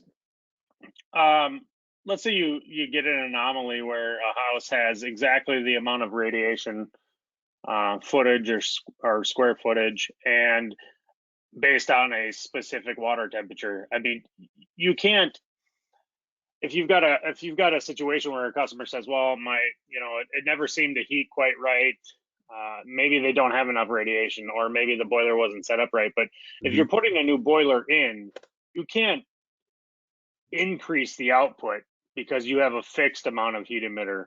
So basically you're sizing your new boiler replacement to match what you have for output. At least that's how I've been doing it. Right. You can increase the output by running a hotter water temperature. All right. I mean, back in the old days, IBR, the first IBR class I ever went to, they actually said if you increase the water temperature of your boiler, run it up to like 200 degrees instead of at 180, you'll get more output per foot of baseboard. So you can use less baseboard, and that will make your installation less expensive. That's how they were competing against forced air, which didn't really work very well. But I mean, from a math standpoint and from a heating standpoint, it absolutely would. If I ran 200-degree water with an average temperature of 190 compared to 180-degree water with an average of 170, yeah, I may be able to use a few less of baseboard in every room, and that might save me 20 feet of baseboard over the course of a big installation. And if I were to size the boiler based on measuring the radiation, and I ran it at 180, I wouldn't get enough heat, but if I ran it at 200, I would. Is that kind of where we're going here? Yeah, it is. I guess maybe I kind of took it the wrong path. I guess I'm focusing on installs where I'm moving from cast iron to a mod con. So I'm trying to figure out what I have for radiation and how I can size at a lower temperature. And that's going to dictate both the boiler size and the temperature delivery in the system. So I think I'm probably not wording what I'm trying to convey quite right, but you have a fixed amount of radiation and you have to work with that. So your boiler is going to start there, I guess is what I'm saying. Yeah, I think well, your boiler starts with the heat load, in my opinion. You start with the heat load, and then you factor in the existing radiation and what you need. From my point, yeah, Rick, you were ready to jump in. Well, I think maybe where Eric's going with that is in the back of my mind. I'm not a steam guy. I've dabbled in it a little bit, but there was something about matching the boiler size to the amount of radiation that you capability that you EDR that you have out in the place, or vice versa. And maybe, Eric, that's what you were thinking, but I think you're on the right track. You're saying, okay, at the temperature that I want to run these condensing boilers, how many BTUs can I get out of each of those radiators, and will that suffice in meeting the load requirement of each of those rooms? And I don't see anything wrong with that. I think you can play with that fluid temperature, and you're going to get, you lower that temperature, you're going to get lower out. The only thing I've ever heard people complain about is that person that you sell that system to, that's used to having 180-degree water in that radiator, is, unless you do a good job of talking to them up front, they're going to complain about that radiator not being as hot as it used to be. Even though the room's comfortable, they're feeling something different. Yeah, the room's more comfortable than it ever was, but that radiator's not hot, dang it. Yep. Okay, some more good points here. What's the delta T of radiant slab at design? It depends on the manufacturer. This is from Chuck LeMay. It depends on the manufacturer, Chuck. What we see is at Worsbo, we used to design, and most radiant systems are designed to a delta T of 10 for residential applications, a delta T of 10, and that's done for floor surface comfort and consistency of floor surface temperature. There are exceptions to that. With really small pipe, I remember with the Quick Track product that we sold, they used 10-millimeter pipe. So they recommended a 20-degree delta T, because if you tried to run water at a 10-degree delta T, you'd have such high head loss through that pipe that you'd need a big freaking pump to do it. So typically 10 is used, 20 in certain situations. Rick, you were raising your hand again. Well, no, I was just saying that that's the product I have in my house is all. My comment is, in my particular system, I use a 30-degree delta T in my radiant floor application, because it's a above the floor remodel product, that uses aluminum, and I don't have a surface temperature profile issue.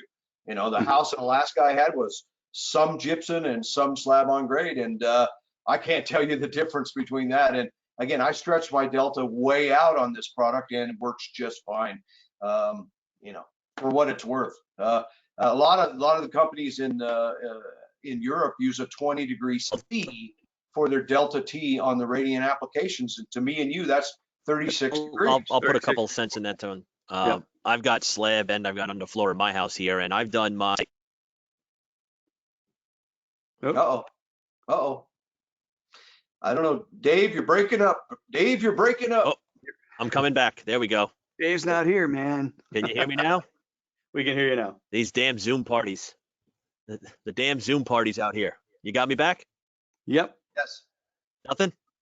Yes. We can hear you, but you can't hear us. Okay. All right. I do a, all right. I have a, I designed my radiant floor, my slab at a 15-degree delta. And I did that so I can go actually with longer loops installed in the house rather than keeping to some of the shorter loops and less connections on my manifold. So I went to a 400-foot loops with half-inch pipe because I put a 15-degree delta in rather than a 10-degree delta. And it just made my install easier as I started mapping out the pipe in my house here. So, I mean, that's the beauty of knowing the math. You know, how do I make it work to my advantage? And it was the advantage. Yes, it was. Advantage of less connections on a manifold and feeding the pipe back to that space itself by playing with the delta T. Excellent. Another question here from Marcelo Hofer. Okay, Marcelo, email me johbar@takocomfort.com, and I'll get you that that packet from the heat loss packet if that's what you're after. If you want to see the presentation, it's on Mechanical Hub's YouTube page, the actual presentation itself. All right, let's see what else we have here. Anthony Reichow, my man, Ant. Always size the boiler to the load of the home and then look at the radiation, whether it's rads or fin tube. Most old rads were designed for 140-degree water. Only way to increase output is hotter water or making each heat emitter a home run, says Richard McGrath. Very good advice. Always good advice from our man, Richard. What else do we have here? If your house has more baseboard or radiators than what is needed to heat the house, and you match the boiler to meet the radiation, the boiler will be oversized. Yeah, absolutely. You want to meet the load of the house. There we go. Let's see what else we have here. It is okay. Steam gets sized to the radiator. Yeah, you have to size a steam boiler to the radiators because that's just the way of steam. All right, that's the way of steam. Here's Ken Best. Can you comment about lower water temperature, boiler efficiency, and baseboard efficiency at lower temperature? Is there a point where you lose efficiency at water temperature in terms of losing output of baseboard? Is that what you're talking about, Ken? Go ahead, Dave. Oh yeah, I mean, there is a point of diminishing returns, and I got to actually play around with that at my in-laws' house. We took that 47-year-old boiler out. I put a nice new mod con on the wall, and I did the heat loss, compared it to the baseboard output, and heck, I started playing around with the output temperature of the boiler, and I was able to set that the lowest that I was sending out to the house was around 125 degrees. Once I went below that, then it just didn't start to feel comfortable. It took too long to recover. Now I got that advantage of playing around to see how it would work in a house. Yeah, that's I mean, if you've got that mod con, the colder the water, the more efficient it's going to be. You know, you send ice cubes back to that boiler is what you really want in most points. I mean, if we're looking at cast iron, another story. We don't want to really have that thing sustaining condensation below 140. So that's the way I look at it. Very good. It was kind of interesting watching Dave, because I don't know if you guys saw it. He was talking and the words didn't match up. It was like watching it's like watching an old kung fu movie. That was kind of cool. Is your presentation downloadable like last week? Again, this program will be archived on the YouTube on Mechanical Hub's YouTube page or YouTube channel, so you'll be able to watch this. I'm sure what they'll have to take both recordings and kind of merge them together because we had our little hiccup in the middle. But yeah, you'll be able to watch it again. We don't have any handouts this week. Last week we had the heat loss handout. There were no handouts for this one particular one, so there won't be anything you can download. Anthony Tosco, how you doing, Anthony? What does this say? Cast iron boilers. Let me go down here. When switching from traditional cast iron boilers to mod cons, how many of us will utilize products like Fernox before introducing the new equipment? Just curious. That's a really good point. Whether it's Fernox or any of the other manufacturers out there, can you guys speak to water treatment in boilers? Water treatment is it's a fact of life now with these new boilers. Rick, I think you could probably speak very, very authoritatively on it due to your past. Well, just, what we would teach is that if we've got an old system, we got a lot of stuff in there, and I used other words, but it's got to be scrubbed. We want to put a cleaner in there. We want to clean it based on that manufacturer's recommendations at a certain temperature for a certain period of time. And then we want to flush that all out good and then add an inhibitor. And that inhibitor, then you can put the equipment in. And you folks know there's plenty of isolation valves out there where you can eliminate the new equipment and do the purging. You won't be able to heat it up so well, but you don't have to run that nasty water through that new equipment. But if you do a good job of isolation and flushing with, boiler drains, etc. So yes, I speak to that, saying that I mean, it's not just the boiler manufacturers that are worried about their heat exchangers. It's us pump manufacturers are worried about our circulators, the wet rotor conditions, and that sort of thing. So clean hydronic fluid is a must, and we know enough about it today that, and we have enough products available. We shouldn't be just neglecting that. Right, there you go. Yeah, and we're seeing also a lot of boiler manufacturers are not honoring warranties if they see that the heat exchanger wasn't clean, if the heat exchanger failed because the water wasn't treated. And that's a very uncomfortable conversation you're going to have with your homeowner, that this is not under warranty because I didn't treat the water. So good. I don't know where that goes from there, but that's not a comfortable discussion. Here's one from Bill D'Agostino. What's the best approach when you have a greater domestic hot water demand than a heating demand with traditional cast iron boilers? Oh boy, Bill, you missed a great webinar yesterday on tanks for the memories. If you go to TACO's website, you can and look under TACO Tuesdays, you'll find a recording of tanks for the memories. But guys, what do you think? Go ahead, Dave. Oh, I'm all about putting this thing on outdoor reset. All right, get that boiler on outdoor reset with a DHW with a priority control, which is going to take that boiler and bring it back up to a higher temperature. So take advantage of getting an external reset controller and modulate the water temperature. I mean, yeah, the boiler is going to be too big. We do need the size for DHW loads nowadays, and so that becomes an issue, definitely. And if we do the heat loss, we're going to see the numbers are lower than we've ever seen before, or expected it to be. Expected, yeah. And, Thought, yeah. What we thought it was going to be, and now the DHW load is larger. So if we can get that boiler on reset, and when there's a DHW call, all right, let's get that thing up to high fire after that. So those are my thoughts in here in the East Coast. Right, and then you can put reset on a cast iron boiler. You just have a floor that you have to be cognizant of to make sure that boiler does not condense. The other thing is that there are ways to mitigate that to a degree. You can go with a larger tank for more standby storage. All right, and then you can also store the water at a higher temperature and temper down with a mixing valve at the tank that will make that tank even bigger.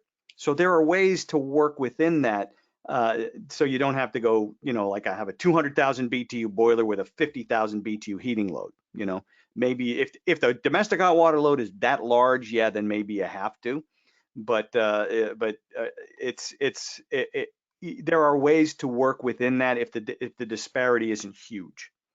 Bigger tank would be one way to go about it. Okay, very good, excellent. Do you have to be careful with the aggressiveness of cleaners due to possibly opening up some potential leaks, asks Anthony Tosco. Yeah. Yeah, you could be opening a can of worms there, but that would be part of the documentation you have the owner sign. If you want me to take this job, I'm going to do it the way I feel is right, and this could lead to this, this, and this. And that's all signed off before you ever even open up the system. Yeah, disclaimers are very important in this business. Yeah, this is Weasel clause. weasel clause is one way to look at it. Yes, I see Anthony Reichout and I don't know what's going on in Dave's emphatically basement. answering no. So Dave's, he may know a little bit more than we do about this. Ah, okay. Anthony might have something to say here. Where is Anthony? You can put it in. You can, but it gets depleted. It may take longer to recover. Oh wait, no, no. It depends on what you use. I guess, yeah, it depends on the product that you use. Some are more caustic than others, and there are certain brands that will tell you they don't really affect the pipe. In fact, the cleaner will do the cleaning, and then it also kind of puts a coating on the inside of the pipe to keep it clean. So it depends on the chemicals you use. Absolutely. All righty. Let's see what else we have here. Boy, a lot of questions, guys. I love how the guys are. I love how you guys are sticking with us. We still got 60 guys left. I like from Priz, if you don't chemically clean the system, it's not clean. If you shower without soap, are you clean? depends on how hot the water is. Yeah, really. I love it. I love it. Pressure testing a radiant system, air versus water. Some Sanji, I used to always pressure test with air because you can hear a leak. You may not be able to find it quite as easy, but you can at least hear it, or you can see the thing go down. If you pressure test with water, and you have a leak, you got to clean up some water. So that's my opinion. You guys? I got a story for you. I had a guy come out to help fix some kinks early days. We're talking Alaska days, so we're talking 25, 30 years ago. And so I was going to show him the good old, kink method, and show him. Went out to a job, and sure enough, there's some return bins that are kinked. And I didn't ask him any questions like I should have, but I just said, well, I'm here to show him how to do this.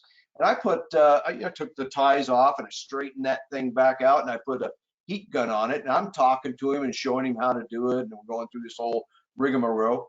And next thing I know, I look down and this thing's ballooning out really big on me. And before I knew it, the damn thing blew up, sounded like a shotgun going off, blew sand in my face and in my eyes, and before I was wearing glasses. And so, Oh God, no. lesson learned. Make sure that if that thing's got pressure on it, pressure test with air versus hydrostatic. So Yeah. that's all I Know had if to there's say. air in it before you put a heat gun to it. There's Put the a heat gun to it, that thing's gonna blow up like a balloon. And watch out, run. With radiant systems, do you believe in introducing a buffer tank? Yeah, I that was one of the things we were kind of foreshadowing with microzones. When you have a lot of microzones and the load of the smallest zone is smaller than the lowest BTU output of your modulating condensing boiler, okay? If the load of the smallest zone is lower than the lowest firing rate of the boiler, a buffer tank's a damn good idea. Yeah, you're basically adding mass to this to reduce, if not eliminate, the likelihood of short cycling. In one of our later sessions, we're going to talk about how to size those tanks. But yeah, I absolutely. Otherwise, you're planting a time bomb in somebody's house. That boiler is going to short cycle itself into an early grave, and you're going to have to answer for that. So absolutely, Anthony, absolutely recommend a buffer tank when you have microzones like that. Rickard. But nowadays, based on knowing what that minimum load would be, that smallest zone, we've got equipment on the market that's 10 to 1. We got equipment that's 15 to 1 for residential applications. And so now just understand what that low fire is, compare that to that smaller load. So I'm not about adding more equipment to a system if it's not required. So you have to do the math and figure it out. Do the math, and then that makes add and don't add when you don't. There you go. And that can certainly aid in your decision on what boiler to use. If you have that kind of those kind of micro loads, if you have a boiler if there's a boiler that's out there that has the turn down ratio to work for you, then maybe that's one of the determining factors. Right? Good point. That's a very good point. Where are we at now? Boy, a lot of good questions. A lot of good questions. You guys are awesome. I'm telling you. Let's see. With newer ECM pumps having the ability to set delta T or change the pressure, no, they don't, Bill. How much better is it than a traditional pump that just moves X amount of water at X feet ahead? Can you flow water too fast that you're not getting efficient heat? Asked Bill D'Agostino. Gentlemen? Last part of the question again? Can you flow water too fast so you're not getting efficient heat? Not really. Well, as long as you have a delta T, you're getting heat transfer, right? Dave, where'd you go? Did you turn off? Or I think we lost him. Beth turned the lights off on him. Anyway, so I guess you can flow too much fluid in a system, and the main worry at that point in time is high velocities, velocity erosion, corrosion, banging zone valves, a problematic noise, things like that. Again, one of the arguments a long time ago was saying, if I run the water too fast, it won't give time for the BTUs to jump off the train. Well, that was a nice story when they were telling it. But if you look at like what John was showing earlier, when you look at anybody's baseboard, output, they always list the 1 GPM and the 4 GPM. Just look, running 4 times more flow, does that give you less heat or does it give you more? And the answer always is more. Right. So that's kind of a wives' tale, and who knows where it came from. But again, that's not a license to overpump. I mean, we know enough nowadays, and we have enough equipment available to us that we should never be overpumping, and we should sharpen our pencil when we size that pump, et cetera, et cetera. All right. And to your first point there, Bill, about the delta T or delta P, this is again something we talk about an awful lot. We have a delta T ECM pump, the VT2218, which will vary its speed to maintain a fixed delta T or temperature difference within the system. So as zones open, the delta T would get wider. The sensors will pick it up and tell the pump to speed up. As zones close, the delta T gets smaller. The sensors tell the pump to slow down to try to maintain, let's say, a 20-degree delta T. It'll do the same thing as it gets colder outside. If I'm bopping along and I have a 20-degree delta T and it starts getting colder outside, well, the BTU load goes up. We're pulling more BTUs out of the pipe, out of the system. The delta T is going to get wider. The pump's going to giddy up and go a little bit faster as it gets colder out. A delta P pump, you said the word you used, which are interesting, change the pressure. That's not exactly what they do. They react to pressure changes in order to maintain a pressure differential. All right, so if a zone valve opens, all right, say the pump's pumpulating along, all right, and here you go, they're pumpulating along, and a zone valve opens, all right, that means there's less resistance against that impeller. That's a signal for the impeller to speed up, for the circulator to speed up. There's less resistance. That means something's opened up. I'm going to giddy up and go faster. Same thing happens if a zone valve closes. There's more resistance against the impeller. That's a signal that, hey, I don't need as much. More resistance, that means I can slow down. So that's kind of how, in a nutshell, where we're talking about with delta P. It doesn't change pressure. It reacts to changing pressure differentials. All righty, very good. Got a lot more discussions here. Guys, you guys are awesome with the questions. Let's see what else we have here. We have an app for that. Right, there we go. Let's see. Your BTU needed will be less when not at your design temp. Okay. A 25,000 BTU zone at 0 is running a hard. Nope. David's just he's having a rough time down in that basement, man. He's in another world, I'm telling you. Dave, you're like, we're catching only pieces of what you're saying, and your video's all frozen up and everything. He might not even be there anymore. It just might be a cardboard cutout. A 25,000 BTU zone at 0 is a 6,750 BTU load zone at 50 degrees. There's no boiler that turns down that low unless you use a 50,000 BTU boiler. That says Anthony. So yeah, again, worthy discussions to discuss. Yep. Okay. Depends on the load. It all depends on the load. Let's take another look here. Boom, boom, boom, boom. These things come pretty fast. Recently moved and was surprised of how many homes are using the HWT or heating the basement, the hot water heater. Okay, the hot water tank for heating the basement floor. What's your thoughts on using that? So is it the same water heater that they're using for domestic hot water? Are they using that for radiant flow? That's a very common and very controversial application. It works, you know, in most cases it works and works fine. Some local codes, this is something I never understood. There are some local codes that say if you wish to use a water heater as a heat source for anything hydronic, radiant in particular, that water heater must also be used for domestic hot water. You have to feed at least one hot water fixture with that. There are other states that have a code that says if you use your hot water heater or your water heater, the hot water tank, to make hot water as well as use it for space heating, the inspector, it's written in the code, the inspector has the right to take you out in back of the house and beat you senseless with a 2x4. You can't get more opposite than that. All right. And I don't know why. I mean, it works. I wouldn't do it personally. I'd use maybe a heat exchanger off the water heater for some radiant floor. I'd do that, but I wouldn't use the same. But that's just me. A lot of other folks have used it and done it successfully and says, hey, you know, I had one guy tell me, oh, you guys talk about Legionella. Where's the body count? Okay. We don't see them stacking up dead bodies. So what's the problem here? I said, well, that's not the point. You know, there are other points here. But again, what do you guys see in your territories?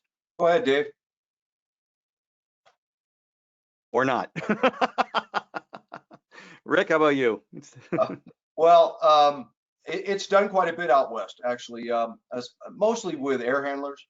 You know, they're just teeing off and they're coming into an air handler like First Company or something along those lines, and they're doing the heating system. Now, they could do a radiant ready basement that way, as long as all the components are in SF listed within that system, right? Some people, different areas will require a purging time. So after so many hours of off time, the pump comes on and it runs and it's just flushing. So you don't have a dead end. I personally don't agree with it. I think they should be kept separate, as you mentioned, with a heat exchanger. But it's being done. And some of the water heater manufacturers, I've actually seen that it says it's listed for domestic heating as well as domestic water. So there's an ANSI listing that the water heater manufacturer gives. And if it doesn't have that certain listing, then you can't do it. If it does, you can. I've seen it all over the place out west. So that's all I can speak to that. Yeah. I remember I had a conversation with an inspector in Wisconsin, and I was told to leave the job after that. But the inspector said that this water heater has to feed at least one hot water fixture, or you can't use it for radiant to supply your radiant heat. And I said, well, why is that? Where's the logic in that? Because everything I had heard previously was, you know, from back east where I was from, they said, no, you can't do it or we'll kill you. But out there he was saying you had to. And I asked him, and he said exactly what you said. He took the installation and operation manual and showed it to me, and it says, what does it say right here, pal? It says to be used for domestic hot water and space heating. It doesn't say or, it says and right there. So I had to ask him the obvious question, and the obvious question was, well, then why, sir, do you allow this very same water heater to be installed throughout your jurisdiction as only a water heater? Doesn't that go against what you just say? Never talk to an inspector like that, because you're going to be asked to leave the job site. Yeah, it did not work out well for me at all, or the contractor. And he stammered. He said, well, that's traditional use. And rather than shut up, I doubled down on stupid.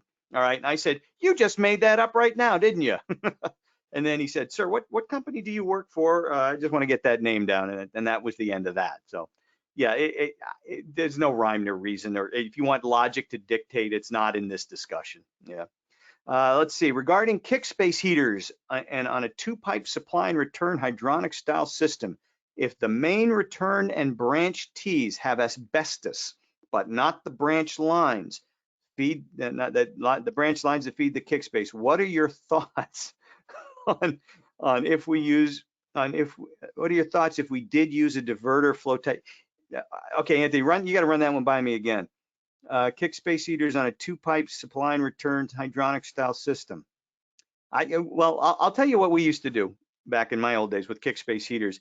If there was a zone of baseboard, we'd use a diverter tee on that one zone and divert flow in the middle of that to the kick space heater. And that always worked just fine. I'm not sure if that's where you're going with this. On a 2-pipe system, and you just need to if you have some pipe there and you can put a diverter tee without disturbing the asbestos, I think if that's what you're asking, then yeah, I think that would certainly work. Sure, you just got to you're introducing pressure drop, but I think that would certainly make sense if I'm understanding your question correctly, Anthony. Rick? The thing is, a lot of those just have little snap action thermostats in them that say, hey, when I got water hot, then I turn the fan on. Now you might want to interrupt that with a thermostat, because again, that's all about zoning and overheating and that sort of thing. If you just want to let it run wild, that sounds like a doable thing to me. Very good, very good. Anthony Ranko says the X block is great for that application. And he was talking about water heaters being used for heat in radiating floor. Yeah, the X pump block is a Taco product that has a heat exchanger built in with 2 pumps, and it's designed just for that application. And it's a terrific product, terrific product. All righty, what else do we have here? It's getting rough in Long Island. What do you feel about a lot of microzones compared to just a few zones in a house? Well, again, in my opinion, it depends on the needs of the house and the type of heating system you're putting in. Radiant tends to lend itself to a lot of microzones, right? Radiant tends to lend itself to a lot of microzones. Series loops of fin tube baseboard, not so much, not so much. Different types of heating systems, maybe not so much.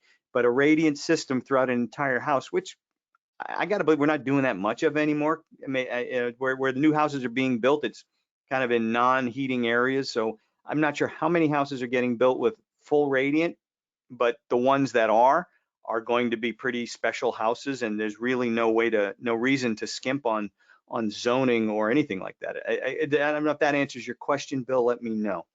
There are a bunch of combi cores here in condo apart complexes with First Company air handlers for heating. Remember the combi core, that was the old Bradford Whitewater heater, right? Do they still sell that one with the heat exchanger built in? And there's another good solution. I'm not sure if do they still make them? Does anybody know? I mean, I haven't heard of a combi core in I don't know how long. Okay. I'm not sure. Yeah, I remember we had one in our old training room back in Minnesota, but yeah, I haven't seen one in Lord knows how long. There are a bunch.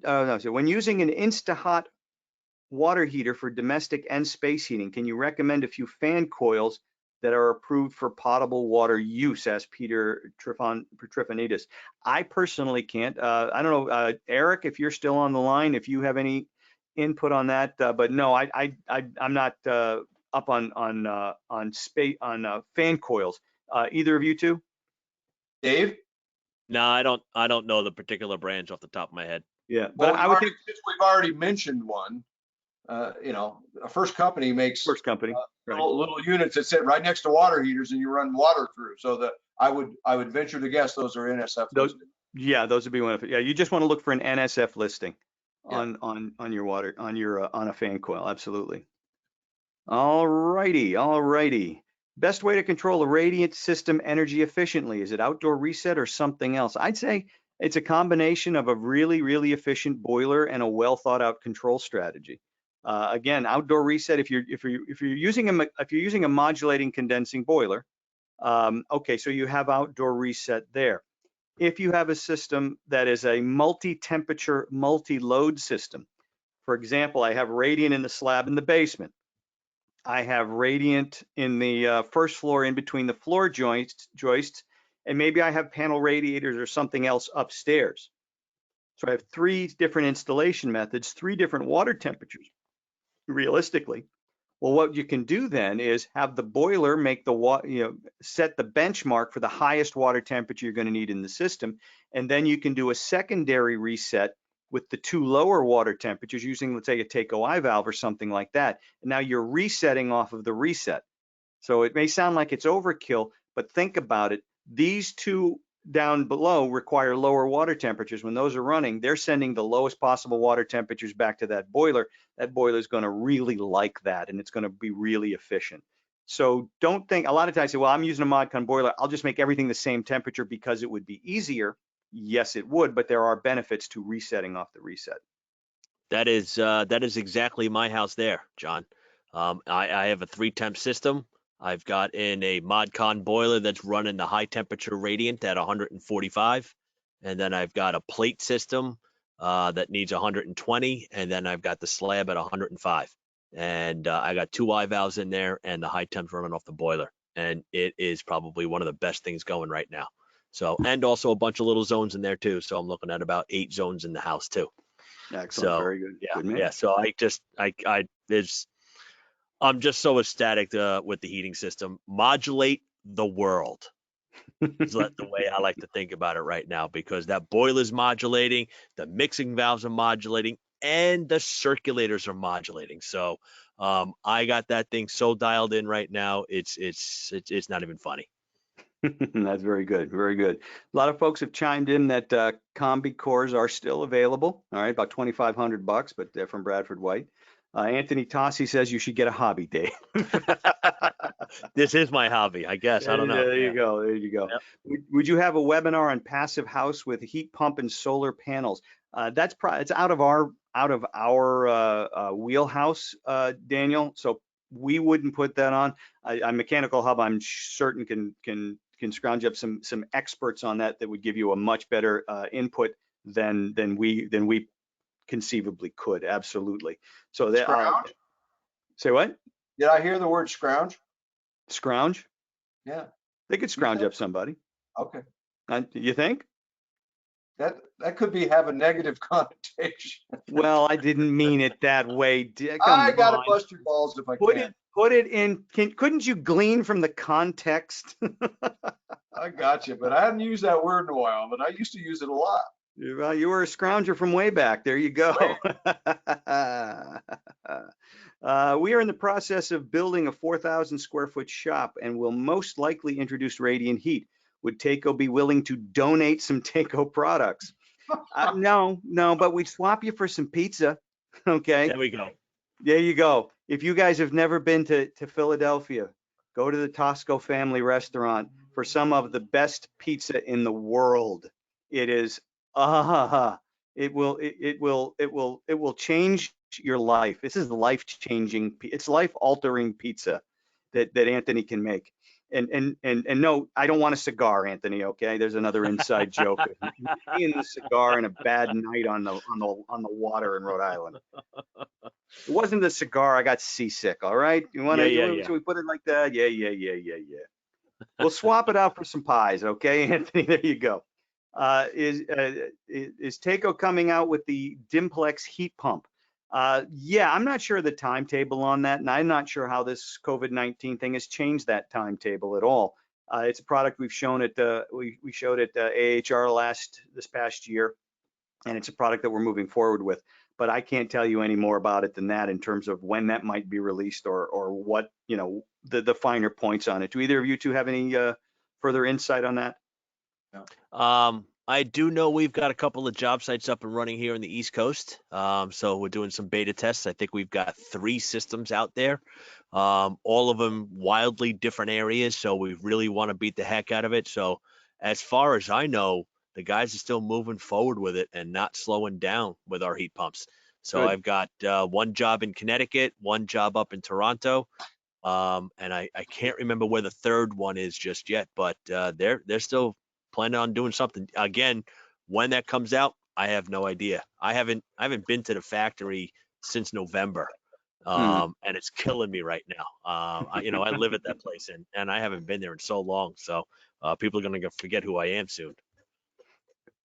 They've already forgot. All righty, gang. Any more questions? It seems like we've kind of dried up a little bit, guys. This is great. I'm got still 38 guys hanging out and talking shop. And are the guys from Mechanical Hub still with us? Have you guys packed it in? Oh, I still got John Messenbrick. John's still with us, but the other guy said, I got work to do. I got to go to bed. I'm out of here. let the Takeo guys go. I'm still hanging around. Attaboy, John. Thank you. Thank you. I'm not sure how much of the question and answer stuff you're going to include. You're going to include on the YouTube page, but this has been kind of fun. Yeah, it's been fun. It's been really it's good interaction and great questions. Yeah, you got us a good group, and again, these things I can't speak for the other two guys, or maybe I can. This is fun as heck for us. I mean, we really enjoy this and being able to talk nonstop. Again, like we said, it's the only marketable skill we have. So. Yeah. Yep. Oh, Well, I've those been guys doing have that a other lot. marketable skills. I don't. So I'm not. Well, all right then. We see people saying good night. So let's flip all the cards and we'll say good night as well to everybody out there. Thank you for joining us, and enjoy a quarantini tonight, if you will. And we will see you again next Wednesday night. Take care, That's y'all. it. Peace Thanks, out. guys. See you Bye-bye. guys.